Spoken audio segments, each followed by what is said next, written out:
नमस्कार, मी अश्विनी पुरी आणि तुम्ही पाहताय डीएस न्यूज 24। सर्वप्रथम आषाढी एकादशीच्या आपणा सर्वांना मनपूर्वक शुभेच्छा। विद्यार्थ्यांच्या हातात टाळ, भगव्या पताका, मुखी ज्ञानोबा तुकाराम आणि विठ्ठल विठ्ठलचा अखंड नामघोष।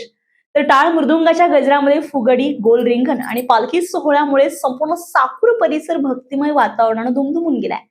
कारण आषाढी एकादशीच्या पावन पर्वानिमित्त संगमनेर तालुक्यातील साकूर येथील विद्या प्रबोधिनी प्रशालेच्या वतीनं दरवर्षीप्रमाणे पारंपरिक दिंडी सोहळ्याचं उत्साहात आयोजन करण्यात आलंय।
या दिंडी सोहळ्याचा शुभारंभ संस्थेचे अध्यक्ष इंद्रजित खेमनर, उपाध्यक्ष शंकरराव खेमनर आणि सचिव भाऊसाहेब सागर यांच्या हस्ते करण्यात आलाय।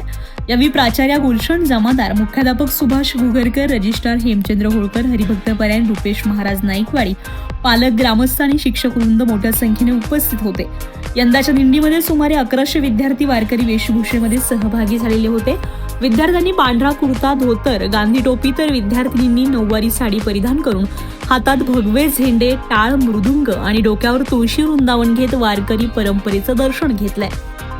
साकूर चौफुली ते बस स्थानक या मार्गावर निघालेल्या दिंडीमध्ये विठ्ठल रुक्मिणी, संत ज्ञानेश्वर, संत तुकाराम, संत नामदेव आदी संतांच्या वेशभूषेतील चिमुकल्यांनी सर्वांचंच लक्ष वेधून घेतलंय। त्यांच्या आकर्षक सादरीकरणामुळे जणू पंढरपूरची वारीच साकूरमध्ये अवतरल्याचा अनुभव उपस्थितांना आलाय। विशेष म्हणजे पंढरपूरच्या वारीप्रमाणे विद्यार्थ्यांनी गोल रिंगण साकारले, तर शिक्षकांनीही फुगडी खेळून या भक्तिमय सोहळ्यात उत्स्फूर्त सहभाग नोंदवलाय। संपूर्ण शाळा परिसर विठ्ठल नामाच्या गजरानं दुमदुमून गेला होता। या दिंडी सोहळ्यातील काही क्षणचित्रे बघूयात डीएस न्यूज 24 वर।